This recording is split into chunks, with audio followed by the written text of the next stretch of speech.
반갑습니다. 논쌤입니다. 이번 영상은 제 구독자들 이제 오픈 채팅방이 있는데 거기서 질문을 주셔가지고 이제 답변을 딱 드리려고 하다가 이런 좋은 질문에는 이제 좀 이렇게 영상으로 따로 정리해서 한번 설명드리는 게 좋을 것 같다라고 해서 영상을 준비했는데 뭐 아직까지 그 오픈 채팅방에 안 들어오신 분들은 이제 들어오시면 링크는 설명란에 남겨둘 테니까요. 거기로 들어오시면 되고, 아직도 구독을 안 하고 계신 분들은 구독 한번 하시고 채팅방 들어오셔가지고 이런저런 질문 주시면 제가 아는 선에서 최대한 뭐 카톡으로 답변을 드리던 아니면 이제 영상으로 제 그 생각을 뭐 이렇게 정리해서 이렇게 올려드리고 하니까 뭐 사실 이렇게 친절한 데가 어디 있겠습니까? 그죠? 자, 그러면 어떤 질문을 받았길래 이렇게 영상으로 이제 답변을 준비했나라고 하면, 일단 제가 캡처를 해왔습니다. 지난 10월에 아마 지금쯤이 가장 어두운 지점일 것이고 지나가고 있을 것이라고 하셨었는데요. 어떻게 그런 예측이 가능하셨는지 알 수 있을까요? 그러니까 제가 작년 한 9월부터인가요? 이제 인플레이션이 이제 꺾이는 거를 이제 보고 이제 당시에는 내년 즉 올해 경기 침체가 엄청나게 크게 올 것이다 뭐라는 전망이 주류였지만, 저는 지금이, 그러니까 뭐 작년 한 10월쯤이죠. 지금이 이제 최악이고 이미 지나가고 있다. 경기 침체고 아니고 떠나서 지금이 최악이다라는 얘기를 계속 그때부터 해왔었는데, 결과적으로는 경기 침체는 뭐 아직 뭐 왔다 갔다를 말하기는 어렵습니다만 지금 시장을 보면 그때가 제일 저점이었던 건 맞죠. 그래서 결과적으로 좀 맞았던 건 같습니다. 뭐 그러려고 뭐 자랑하려고 뭐 찍었다기보다는 말 그대로 질문, 어떻게 그런 예측을 했었느냐라고 해서 제 생각을 한번 곰곰 뒤집어 봤더니, 사실 이게 뭐 한 거의 8개월 뭐 10개월 전이라 그 사이에 제가 너무 많은 강의를 해가지고 그걸 다 정리하기가 좀 어렵더라고요. 그래도 이제 제가 녹화본이 있으니까 제가 제 거를 뒤돌아서 보고 했더니 어떤 게 있는가라고 해서 몇 개 좀 설명드리고 싶어가지고 따로 영상을 준비했으니까 끝까지 한번 봐주시고요. 어떻게 되는지 한번 얘기를 해보겠습니다. 22년 시장의 가장 큰 고통은 역시 뭐 연준의 유례 없는 속도의 긴축 때문이었죠. 그것 때문에 뭐 연준이 그냥 심심해서 하진 않았을 것이고, 인플레이션이 나왔기 때문에 그 인플레이션을 방어하기 위해서 연준이 좀 늦게 출발하는 바람에 긴축의 속도를 굉장히 높였었습니다. 그것 때문에 금리라는 것이 모든 자산의 이제 할인율을 결정하다 보니까 뭐 주식이 됐던 부동산이 됐던 심지어 채권이 됐던 모든 자산이 하락했던 이 고통스러운 기간이 22년이었는데, 그거의 근본 원인이, 그러니까 연준의 긴축은 이제 근본 원인 때문에 나온 액션이잖아요. 근본 원인이 이제 역시나 인플레이션 때문이었죠. 인플레이션 때문이었기 때문에, 그럼 역으로 생각을 하면 가장 근본 원인이 인플레이션이니까 인플레이션이 좀 잦아들면 이제 시장이 충격받는 게 이제 줄어들 수 있다. 이런 생각을 할 수 있잖아요. 자, 그러면 어느 지점이 인플레이션이 정점이 일 것인가? 인플레이션이 이제 올라가더라도 뭐 하늘 끝까지 가진 않을 테니까 어디가 정점일 것인가가 이제 가장 중요했는데, 뭐 21년부터 굉장히 많이 올랐죠. 굉장히 많이 올랐는, 뭐 그냥 볼 것도 없이 여기 약간 약간 뭐 베이스 캠프 같은 거 하나 있었고, 그 이후로는 이제 거짓말 같이, 그러니까 사람들이 이제 약간 겁을 먹은 거예요. 이제 이 정도 올랐으면 됐겠거니 했는데 또 오를 만큼 또 올랐죠. 그러고 나서 또 내리는가 했더니 다시 반등이 나왔습니다. 그게 이제 최고점이, 당시는 최고점인지 몰랐었지만 아마 22년 6월 CPI였을 겁니다. 그때 9.1이 나왔었고, 그리고 그 이후로는 조금 내려가는, 그래서 9월 당시의 CPI 모습인데요. 이때를 보면 사실 이제 그 서비스가 많이 올라오고 있기 때문에, 서비스가 파란색인데 요게 올라오고 있기 때문에 이게 좀 내려가다가, 서비스는 이제 스티키하다, 한번 올라가면 잘 내려가지 않는다, 뭐 그런 특성이 있기 때문에 얘가 이제 더 올라가든지 심지어 옆으로 가든지 조금씩 올라갈 거라는 생각이 꽤 많았었습니다. 꽤 많았었고, 근데 일단 뭐 저는 이때를 피크로 봤죠. 피크로 봤기 때문에 정점을 찍고 내려오면, 그러니까 인플레이션이라는 게 이렇게 빠르게 올라갈 때는 특히 주식시장한테는 굉장히 안 좋지만 뭐 금리를 올려버리기 때문이죠. 그런데 정점을 찍고 내려오기 시작하면은 인플레이션은 그렇게까지 주식시장이 나쁜 건 아닙니다. 왜 인플레이션이 올라간다는 게 뭐 서비스가 올라가든 재화가 올라가든 뭐 그런 거잖아요. 그럼 기업들이 팔고 있는 재화 서비스의 가격이 올라가는 게 인플레이션이기 때문에 인플레이션 자체가 올라서 연준의 액션을 끌어올릴 수준만 아니라고 된다면 나쁠 거 없다는 거였죠. 그래서 정점만 찍으면 된다라고 했는데 요때부터는 이제 9월 지나서부터는 이제 정점을 찍은 것 같다라는 판단을 좀 했었고요. 결과적으로 이제 9월 이후로는 이제 뭐 상당히 많이 하락을 했죠. 이제 코어보다 헤드라인이 더 많이 빠지는 이런 모습이 진행이 됐습니다. 근데 뭐 지금은 이제 당시만 해도 이런 속도로 빠질 거라고 생각했던 사람은 별로 없어요. 서비스가 워낙 많았기 때문에. 그래도 저도 뭐 서비스가 올라오고 한번 올라오면 잘 안 내려간다는 건 모르는 사람은 아닌데 왜 그런 판단을 했냐면 일단 제가 작년 9월 7일에 고객분들한테 이제 라이브로 설명을 드린 게 시장이 확인해야 할 세 가지 피크라고 했는데 그중에 이제 인플레이션 피크가 하나가 포함되어 있는데 인플레이션 피크는 맞다라는 게 그 당시 245회 라이브의 주제였습니다. 저기 화면에 있는 거 좀 가져와서 설명을 좀 드리면요. 일단은 인플레이션이라는 게 뭐 물론 뭐 사람들의 급여가 올라가지고 수요가 계속 창출되고 해서 인플레이션이 버틸 수 있어요. 근데 이거는 좀 버티는 겁니다. 그러니까 급여가 올라가가지고 하이퍼 인플레이션이 온다는 거는 저는 거의 본 적이 없다고 생각을 하죠. 그러니까 가장 인플레이션이라고 하면 여러분 그 가스 사고 같은 거 생각하시면 돼요. 그러니까 가스를 굉장히 조심해야 되지 않습니까? 잘못 가스가 누출됐을 때 가스는 이제 유동성이라고 볼 수 있죠. 누출됐을 때 뭐가 폭발하려면 그 공간에 가스만 꽉 차 있으면 폭발을 합니까? 아니죠. 산소도 있어야 됩니다. 심지어 산소가 가스보다 25배 정도 있어야 돼요. 그래야 폭발을 하지. 그러면 산소 역할이 뭐겠어요? 인플레이션 폭발에서 공급 충격입니다. 공급 충격. 그러니까 공급 충격이 왔는데 시장에 돈이 없으면 그냥 높은 가격을 따라갈 수도 없으니까 그냥 굉장히 힘든 시기가 되는 것이고 그나마 돈이 좀 있는 상황에서 공급 충격이 딱 터지면 그래도 이제 아직은 돈이 남아 있잖아요. 그러니까 이제 산단 말이죠. 가격이 체결되니까 실거래가가 올라가는 게 물가도 사야 올라가죠. 너무 비싸져서 안 사면 내려가는 거지 않습니까?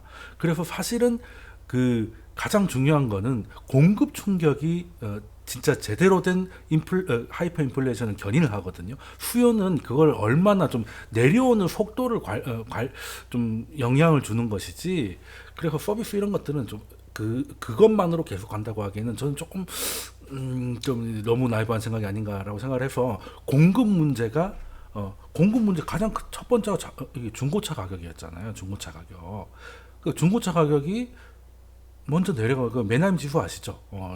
이게 먼저 내려가고 있으니까 얘도 하락할 여지가 있다라고 본 거고 그리고 이제 중고차 가격이 왜 올라갔겠습니까? 이 부품 수급이 안 되니까 신차가 안 만들어지는 거죠. 그래서 차가 필요한 사람이 신차가 안 나오니까 중고차에 수요가 몰려버린 것이고 그래서 가격이 이렇게 튄 거거든요. 그러면 그 신차가 왜 공급이 안 됐나? 라고 하면 이제 물류가 멈춰버린 거죠. 델타 변이 이런 것 때문에 컨테이너 문제가 굉장히 좀 심각했지 않습니까? 근데 컨테이너 운임 지수도 빠르게 내려가고 있었으니까 얘도 뒤늦게 따라 내려갈 것이다. 는 거고 이걸 종합해서 봤을 때 서플라이 체인 그러니까 공급 충격 압력이 정점을 찍고 내려오고 있었기 때문에 물가가 이후에 이렇게 따라 올라갔다가 이렇게 내려갈 거라고 판단을 해서 그렇다면 공급 충격이 한 번 더 일어나지 않는다면 뭐 23년 2월에도 뭐 우크라이나 전쟁이 한 번 더 터진다든지 이러지만 않는다면 인플레이션은 좀 하락하지 않겠나라는 생각을 했고 주식시장은 뭐 좀 빠르게 움직이잖아요. 그러면 이제 더 이상 인플레이션이 상승하지 않고 그리고 또 중요한 거는 인플레이션이 예측 범위 안에 들어온 거 굉장히 중요해요. 그러니까 그때 한번 7.7 나와가지고 굉장히 뭐 시장이 환호했던 기억이 나실 텐데 그게 이제 7.7이라는 게 전년 대비 7.7 상승이 결코 낮은 게 아니잖아요. 근데 시장이 환호를 했던 이유는 그게 딱 예상치 범위 안에 들어왔기 때문에. 그러니까 예전에는 예상을 여기 이 범위 안에 했는데 그거보다 더 위에 올라가니까 그럼 연준의 액션도 예상 범위 밖으로 나올 거잖아요. 그런 공포가 되는 것이죠. 그런데 절대값은 또 내려가고 있는데 그 내려가는 속도가 시장에 예측하고 맞아떨어지기 시작하면은 그럼 연준이 어떻게 움직일 거라는 전망도 맞을 확률이 높아지잖아요. 연준도 물가 보고 움직이고 있으니까. 그러면 시장에서는 이제 그 어떻게 될지 모르는 공포가 좀 사그러들 테니까 그때부터는 좀 해볼만 할 것이다. 그러면 정점에서 이게 정점일지 아닐지 굉장히 고민스러운 그 순간이 바닥이 아니겠는가, 라고 한 게 이제 작년 한 10월 정도였던 거죠. 그래서 이제 그 가장 마지막에 남아있던 거, 서비스 지수의 40%를 차지한다는 임대, 그 주거비 물가도 결국에는 뭐 주거비는 뭐 당연히 1년에 한 번씩 갱신되니까 그 뭐 물가가 어떻다고 해가지고 중간에 월세 바꾸고 그런 건 없으니까 좀 시간이 오래 걸리겠죠. 새로 갱신되고 신규 계약부터 들어갈 테니까 그걸 봤더니 내려가고 있더라. 내려가고 있더라. 그러면 서비스가 탄탄할 거라는 것도 결국에는 좀 내려갈 것이고 공급 충격 많이 줄어들으니까 이제 내려간다면 이때가 정점이다. 라고 본 거고 특히 이제 우크라이나 전쟁 때문에 유가 때문에 고민을 많이 했었는데 그때는 예전에는 그러니까 정점을 찍기 전에는 이 전년 대비니까 그 전년이 요때잖아요. 근데 그 이후로는 이제 정년이 바뀌는 겁니다. 그게 그 기저효과가 되는 거죠. 이게 올라가니까 지금만큼 또 올라가지 않는다면 그 에너지 가격이 뭐 계속 물가를 견인하기는 쉽지 않을 것이다 라는 판단을 해서 그때가 이제 그리고 혹시 모르는 변수라고 늘 말씀드렸던 게 작년 연말에 지금은 이제 너무 더워가지고 이제 잊어버렸을 것 같은데 작년 겨울이 굉장히 추우면 굉장히 힘들 것이다. 이제 유럽 지역의 난방용이나 뭐 이런저런 이제 가스를 모아야 되는데 추우면 소비가 늘어날 테니까 못 모을 수도 있고 그 22년 2월에 친 것도 푸틴이 우크라이나 침공한 것도 그 전해 겨울이 굉장히 추웠었기 때문에 그리고 이제 유럽의 재고 천연가스 이런 것들이 가장 낮은 수준일 때 공격을 한 거잖아요. 그래서 겨울이 추우면 안 된다라고 했는데 다행히 겨울이 따뜻하다 보니까 지금 여름이 너무 따뜻해가지고 좀 고생을 좀 하고 있는 것 같습니다. 근데 물가로 보면 일단은 다행이긴 한데 이제 너무 더워서 문제가 돼서 좀 물가를 좀 자극하는 것도 없잖아 있는 거는 같아요. 뭐든 좀 적당히 했으면 좋겠는데 어쨌든 지난 겨울이 별로 춥지 않은 건 다행이었다. 그래서 물가를 다시 끌어올릴 만한 그런 큰 이슈는 다행히 없었고요. 다행히 없어가지고 그러면 이제 물가가 정점을 찍었다는 것만 찍은 거는 이제 연준이나 시장에서 어느 정도 합의라고 보긴 그렇지만 어느 정도 이게 되면 그 다음부터는 이제 속도를 줄이겠죠. 근데 속도를 줄일 것인데 근데 너무 빨리 속도를 줄이면 이제 또 하도 이제 현금 지원성 재정 정책 이런 것 때문에 돈이 많이 풀려 있어가지고 다시금 인플레를 자극할 수 있어가지고 그래서 속도는 CPI가 결정하고 그 끝은 고용 시장이 결정한다라고 12월에 제가 이제 강의에서 제가 주장을 했더라고요. 지금 보면 고용 시장이 이제 끝을 결정을 좀 계속 이렇게 고용 시장이 꽤 좋으니까 이제 또 둔화되고 있습니다만 아직 좋죠. 그러니까 그 끝이 조금씩 밀리고는 있습니다. 그래서 지금 연준 금리가 5.5까지 왔는데도 추가를 해야 되니 말아야 되니 아직 얘기가 좀 나오고는 있어요. 이제 블러드가 빠지니까 바우너 이사가 뭐 그런 얘기를 하긴 하는데 이제 사실상 이제 끝을 보고 있지 않는가. 왜 이제 고용도 둔화되고 있으니까. 그러면 속도를 CPI가 정점을 찍어서 속도를 줄이고 그 끝이 다가온다면 그렇다면 지금까지 그것 때문에 빠졌던 시장이 이제 물가도 안정되고 안정이라고 하긴 좀 그렇지만 좀 과거보다는 좀 나아지고 연준이 더 이상 새로운 인상 사이클로 가지 않는데 올해 그렇게 비관론자들이 주장하는 그렇게 강력한 하락이 올까 저는 계속 의심을 했던 거죠. 결과적으로는 이제 맞았던 것 같습니다. 결과적으로 맞았다는 것이고 그리고 이제 지난 40년 동안 이제 우리가 물가 상승 다음 물가 상승을 본 적이 없잖아요. 그러다 보니까 굉장히 어떻게 보면 이제 디플레까지는 아니라도 디플레향, 뭐 디프인플레 정도의 시기에서 너무 오랫동안 시장을 해석하는 게 있어서 그때는 이제 여러 번 설명드리지만 디플레 시대, 그 수요가 약할 때 금리 인하는 수요가 부족하기 때문에 수요를 자극해야 된다는 걸 연준이 인정하는 돼서 오히려 시장을 하락시켰죠. 근데 인플레 시대의 금리 인하는 인플레가 완화됐으니까 이제 금리를 다시 낮춰도 다시금 인플레가 올라가서 뭐 이제 번지골 나지 않겠다는 자신감이 생겼다는 반증이잖아요. 그렇게 되면 이제 구매력 회복이 됩니다. 그러니까 인플레 시대는 그러니까 사치제 이런 것들을 포기하면 되는데 모든 게 다 오르잖아요. 인플레가 딱 뭐 하나만 오르는 건 아니잖아. 그런데 그런 상황에서 그렇게 계속 올라가면 아무리 필요해도 사기가 힘드니까 점점 이제 구매가 힘들어지겠죠. 그런데 가격이 이제 더 이상 오르지 않으면 구매력이 회복되는 거죠. 근데 구매력이 회복되는데 왜 시장이 빠집니까? 구매력이 회복된다는 말은 급여가 늘지 않아도 구매력 그 소비가 어느 정도 받쳐준다는 얘기잖아요. 그런데 시장이 그렇게 빠질 일이 있을까? 구매력이 제고가 된다면 기업의 매출, 기업의 이익도 그렇게 나빠질 리가 없을 텐데. 그래서 저는 이제 과거에 이제 진짜 이제 어떻게든 부양을 해가지고 근근히 이렇게 그 수요를 연맹해왔던 저금리 시대에 너무 젖은 해석법. 특히 이제 아직도 중요한데 이번에는 좀 중요도가 조금 떨어졌던 게 장단기 금리 역전차도 지금 굉장히 한 70bp 넘게 나 있고 한때는 거의 100bp 가까이 났었잖아요. 그걸 무시하자는 건 아닙니다. 근데 지금은 평소 때보다는 조금 효율이 떨어졌습니다. 왜? 지금 시장을 주도하는 거는 정부거든요. 시장이 아니라. 그때도 또 11월 3일에서는 이제 제가 또 어떤 주장을 했냐면 이제 대성당의 시대에서 펠리시 시대로 갔다. 대성당은 그냥 제 마음대로 한 건데 대성당은 중앙은행의 시대.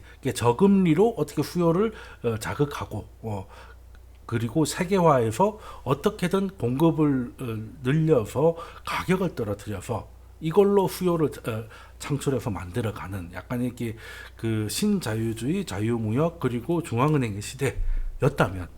이제는 펠리스의 시대, 이제 교황이 아니라 왕의 시대. 왕의 시대라는 건 딱 느낌이 오죠? 뭐겠습니까? 정부의 시대죠. 정부는 시장하고 다르죠.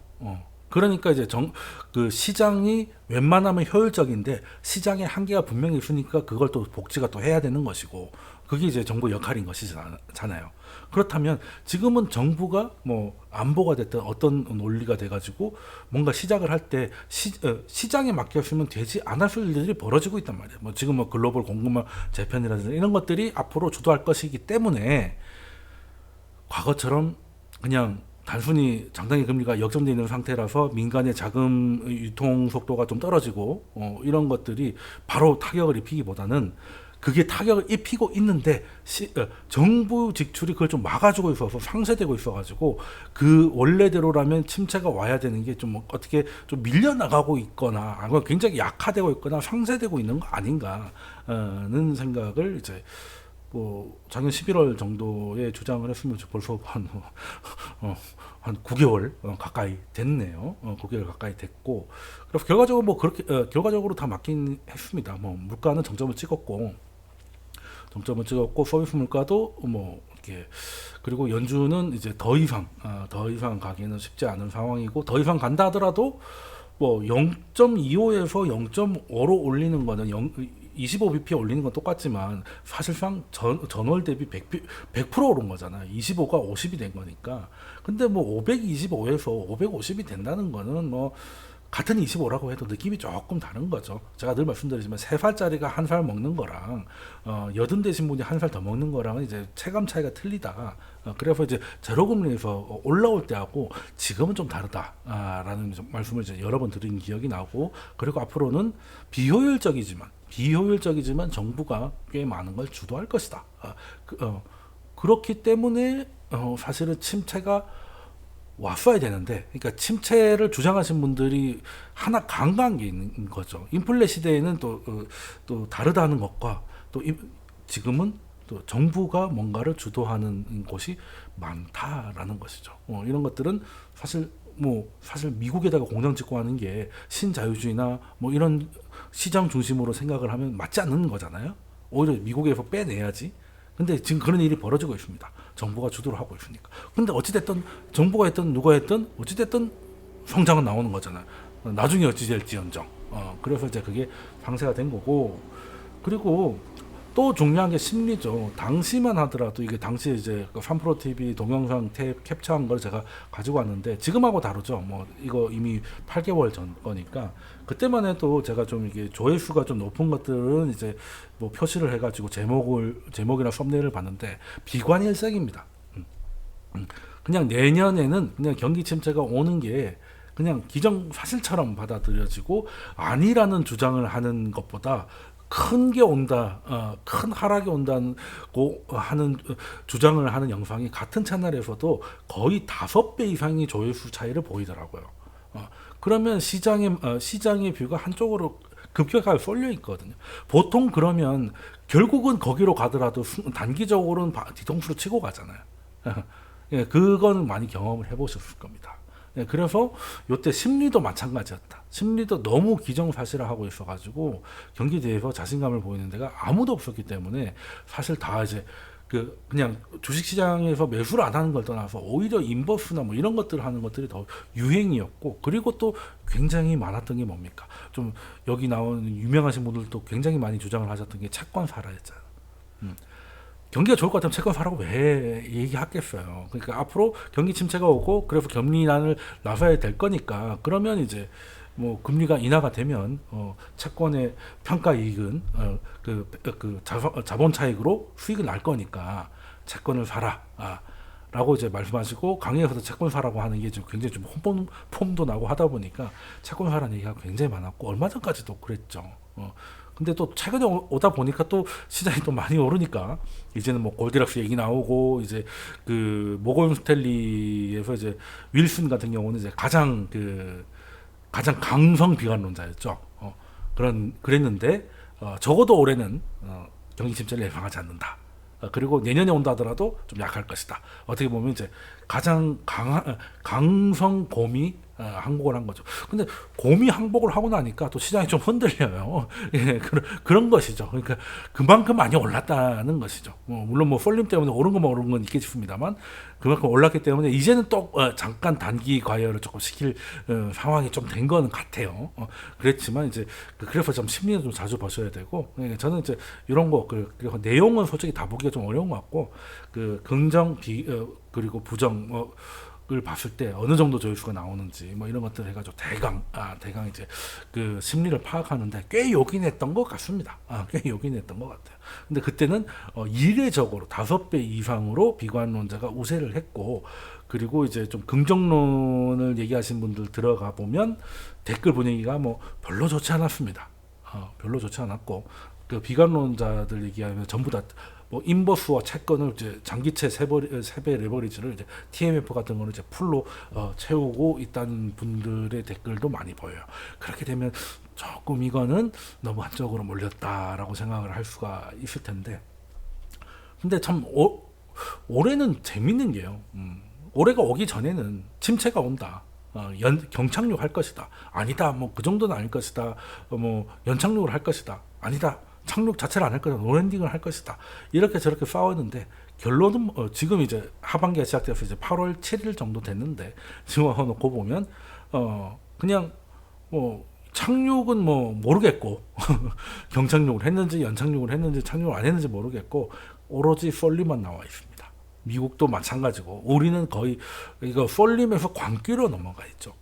사실 뭐 2차 전지 폴림은 말할 것도 없고요. 뭐 오늘 좀 많이 흔들렸습니다만 이제 뭐 2차 전지 갖고도 이제 뭐가 모자랐는지 이제는 초전도체, 뭐 서남 같은 경우, 그러니까 서남 같은 경우는 그 상온 초전도체가 나오면 회사가 위험해질 수 있는 거잖아요. 상온이 아니고 저기 굉장히 저온에서 초전도체를 하는 회사이기 때문에 상온 초전도체가 나오면 서남이 만드는 초전도체는 뭐 쓸데가 없게 될 수도 있습니다. 그랬는데 어찌 됐든 뭐 초전도체를 한다고 해서 또 심지어 아무런 관련이 없다라고 해도 비밀이니까 비밀이니까 말을 못하는가 보다라고 해서 이렇게 스킬을 타는 거 보면 이건 뭐 광기죠. 이제 쏠림을 너무 광기죠. 근데 이제는 조금 이제 그냥 모든 거를 그냥 뭐 실적이든 뭐든 뭐 미장이 어쩌고 저쩌고 다 하고 그냥 개인의 수급으로만 가던 시장이 좀 됐는데 이제는 좀 그건 정점을 좀 찍은 것 같아요. 근데 워낙 쏠림이 심했다 보니까 이거 푸는 과정도 꽤 높은 변동성을 가지고 있어가지고 요즘 사실 트레이딩 난이도가 굉장히 좀 높은 편입니다. 높은 편인데, 네. 뭐 쏠림도 사실은 시장의 한 모습이죠. 요즘 날씨 같은 겁니다. 요즘 날씨 뭐 굉장히 장난 아닌데 에어컨 끄면 저 3분 안에 막 땀이 날 정도인데 이것도 하나의 날씨죠. 근데 이런 날씨가 1년 내내 되진 않습니다. 그리고 그렇게 자주 나오는 것도 아니고.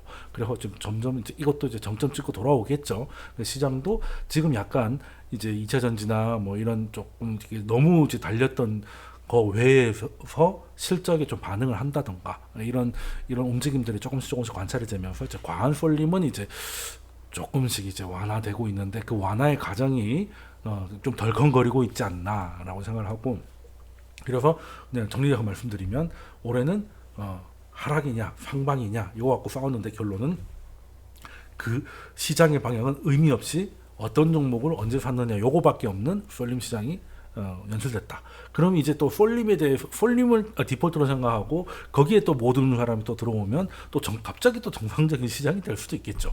그러니까 참 시장은 이게 답이다 하면 꼭 뒤통수를 치더라고요. 그러니까 시장에 시장을 예측하지 말고 시장의 하라는 대로 따라가는 게 맞다라는 것이고, 그래서 올해 같은 경우는 뭐 그 거시 전망은 이제 운 좋게 잘 본 것 같습니다. 잘 본 것 같고, 그래서 나름 이제 시장에 대해서 크게 너무 걱정을 하지는 않았고, 그래서 좀 트라이를 하다 보니까 이제 작년보다 훨씬 이제 성과도 눈에 띄게 좋아졌고 해가지고 좀 고무적인 상반기를 보냈는데요.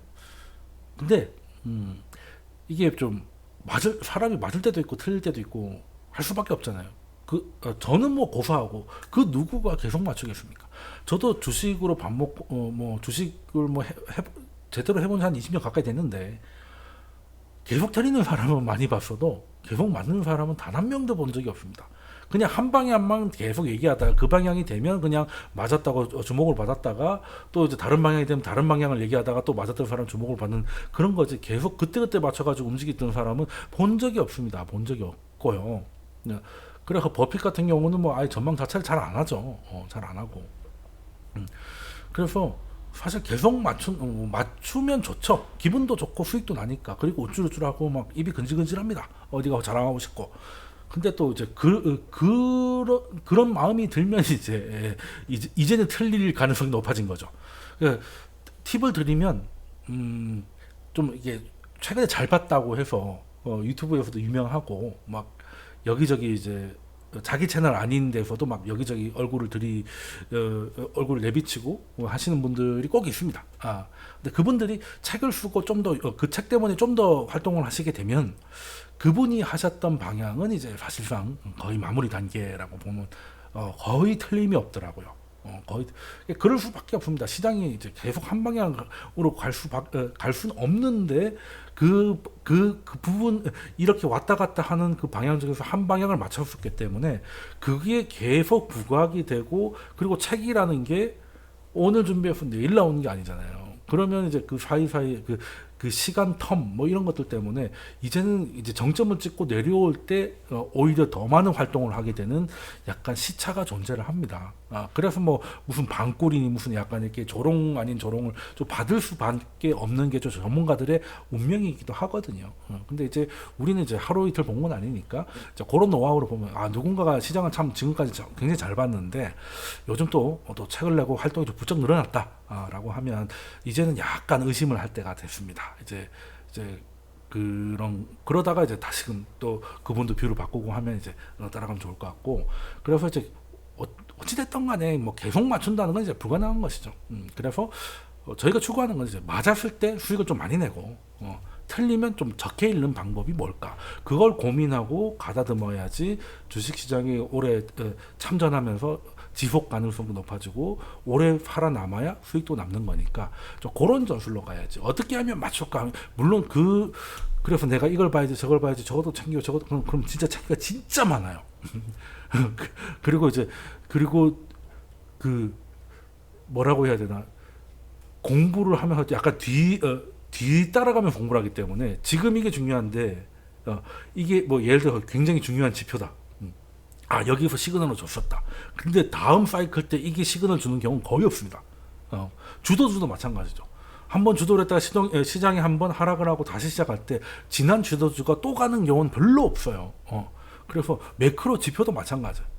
딱 그때 고점을 딱 알려줬던 지표, 아 이런 게 있었고 뭐 그래서 막 즐겨찾기 엄청 챙겨 놓으면 나중에 병옥조 왔을 때 그건 거의 보지도 않고 기억나지도 않고 찾아보면 별로 의미가 없습니다. 예, 그런 게 좀 많아요. 그래서 사실 그 후견지명이 되는 것이죠. 후견지명이 되는 거죠. 그래서 뭐 어떻게 하란 말이냐. 그러면 뭐 가격이 제일 빨리 변하니까요. 가격이 제일 빨리 변하니까 그것대로 따라가고, 그래서 이제 그래도 완전히 전망을 안 하기는 어려우니까 그래도 이제 요게 조금 확률이 좀 높다라고 생각했을 때, 좀 맞았을 때는 좀 많이 벌고 틀렸을 때는 또 적게 잃는 쪽으로 가야 그래도 수익을 낼 수 있지 않을까 하는 건데, 그게 말로 표현하기가 쉽지가 않네요. 그래서 이제 이런 것들에 대해서 한번 같이 고민해 보시고, 그리고 날이 조금 풀리면 이제 한동안 좀 쉬었던 뭐 이런저런 활동을 좀 해볼까 하는데, 제가 그때 좀 서로 소통할 수 있게, 그리고 질문과 그 서로 토론할 수 있게 뭐 채팅방에서 오셔도 좋고요. 그리고 영상도 구독하기를 눌러 놓으셨다가 제가 올려드리면 잠깐 시간 났을 때는 참고해 주시면 감사하겠습니다. 자, 그러면 또 다음 영상에서 좀 더 도움이 되는 이야기를 준비해 보도록 하겠습니다. 감사합니다.